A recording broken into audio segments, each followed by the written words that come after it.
Welcome to The Silk and Stone. Today we open a forgotten chapter of darkness and mystery. A story hidden by time, now finally revealed. Sit back, dim the lights, and let the whispers of history begin. Nearly a year later, in the month of October 18, London was startled by a crime of singular ferocity and rendered all the more notable by the high position of the victim. The details were few and startling. A maid servant living alone in a house not far from the river had gone upstairs to bed about 11. Although a fog rolled over the city in the small hours, the early part of the night was cloudless, and the lane, which the maid's window overlooked, was brilliantly lit by the full moon. It seems she was romantically given, for she sat down upon her box, which stood immediately under the window, and fell into a dream of musing.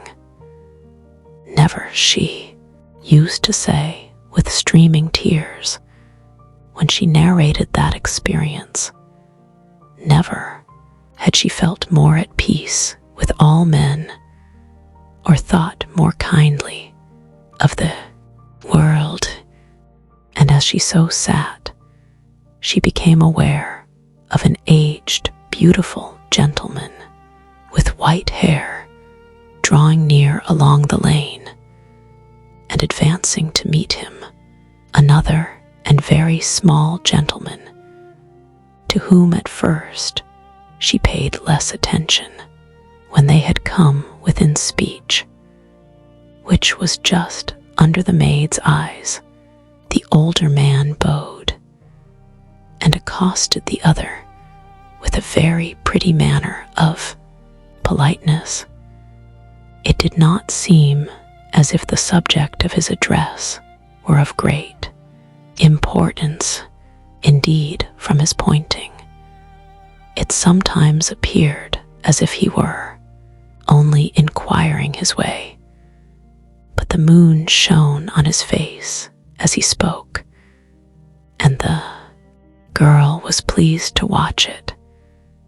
It seemed to breathe such an innocent and old world kindness of disposition, yet with something high too, as of a well-founded self-content. Presently her eye wandered to the other, and she was surprised to recognize in him a certain Mr. Hyde, who had once visited her master, and for whom she had conceived a dislike. He had in his hand a heavy cane with which he was trifling, but he answered never a word, and seemed to listen with an ill-contained impatience. And then, all of a sudden, he broke out in a great flame of anger, stamping with his foot, brandishing the cane, and carrying on, as the maid described it, like a madman. The old gentleman took a step back, with the air of one very much surprised and a trifle hurt.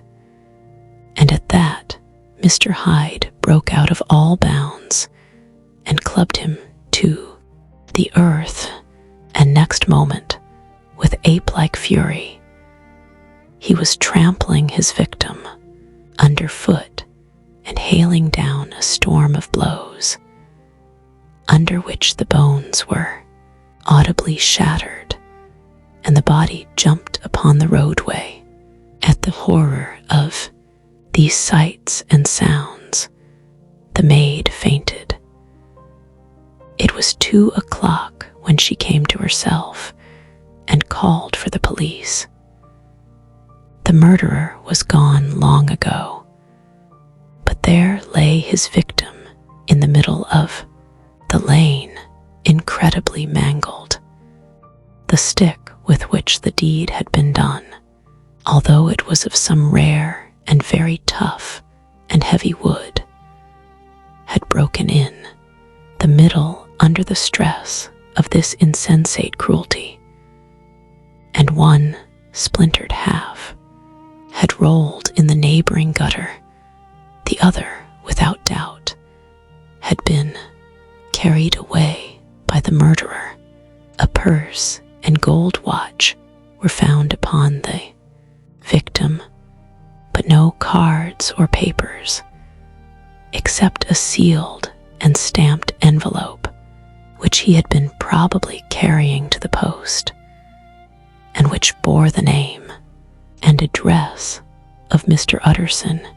This was brought to the lawyer the next morning, before he was out of bed, and he had no sooner seen it and been told the circumstances than he shot out a solemn lip. "I shall say nothing till I have seen the body," said he. "This may be very serious. Have the kindness to wait while I dress." And, with the same grave countenance, he hurried through his breakfast and drove to the police station, whither the body had been carried. As soon as he came into the cell, he nodded. "Yes," said he, "I recognize him. I am sorry to say that this is Sir Danvers Carew." "Good God, sir," exclaimed the officer, "is it possible?" And the next moment his eye lighted up with professional ambition. "This will make a deal of noise," he said, "and perhaps you can help us to the man." And he briefly narrated what the maid had seen and showed the broken stick. Mr. Utterson had already quailed at the name of Hyde, but when the stick was laid before him, he could doubt no longer. Broken and battered as it was, he recognized it for one that he had himself presented many years before to Henry Jekyll. "Is this Mr. Hyde a person of small stature?" he inquired. "Particularly small and particularly wicked-looking is what the maid calls him," said the officer. Mr. Utterson reflected, and then, raising his head, "If you will come with me in my cab," he said, "I think I can take you to his house." It was by this time about 9 in the morning, and the first fog of the season. A great chocolate-colored pall lowered over heaven, but the wind was continually charging and routing these embattled vapors, so that as the cab crawled from street to street, Mr. Utterson beheld a marvelous number of degrees and hues of twilight.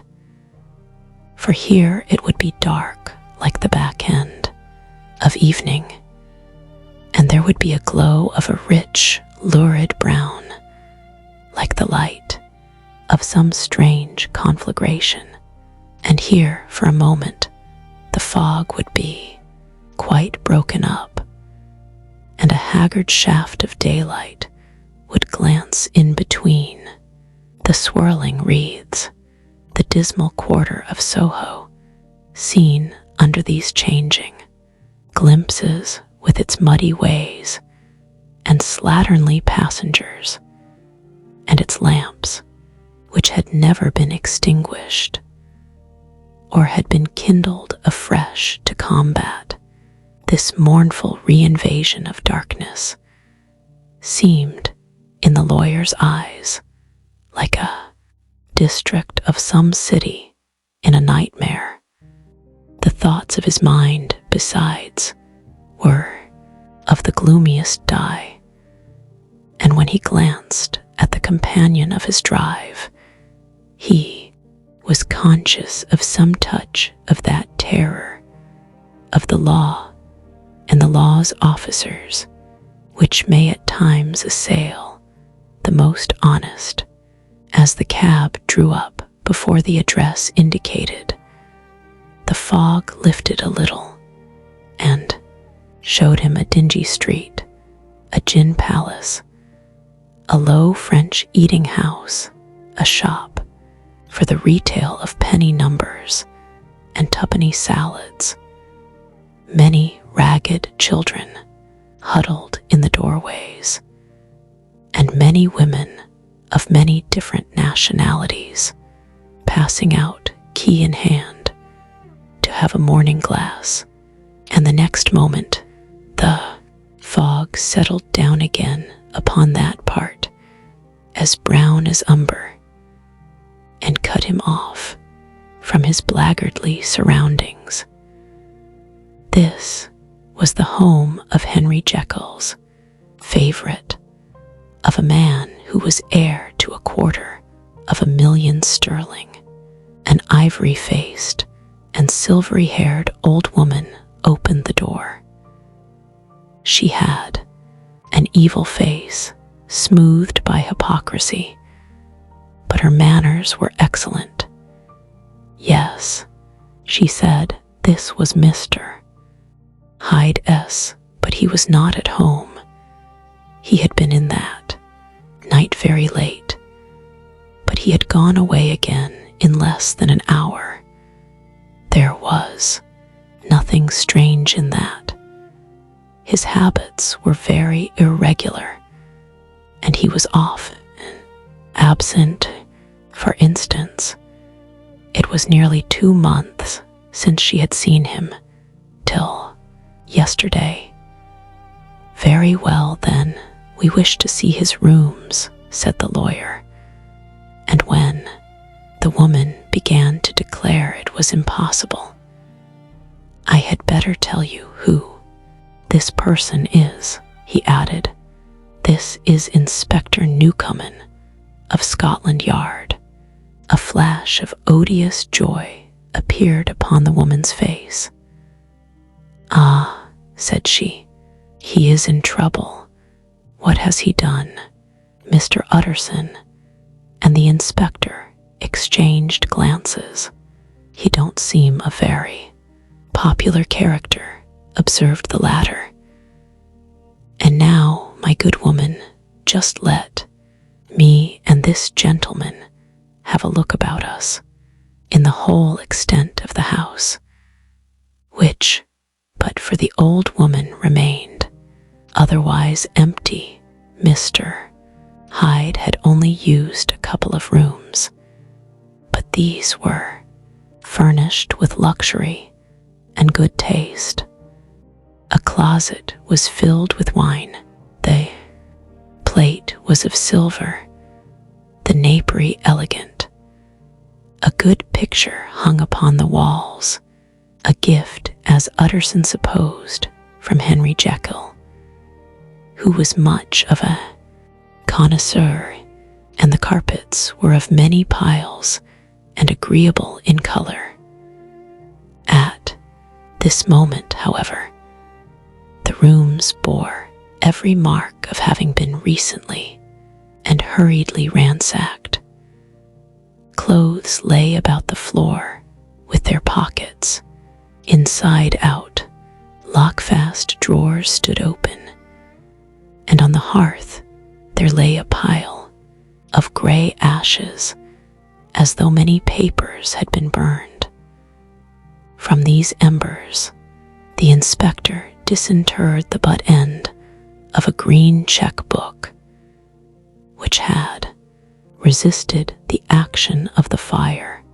The other half of the stick was found behind the door, and as this clinched his suspicions, the officer declared himself delighted.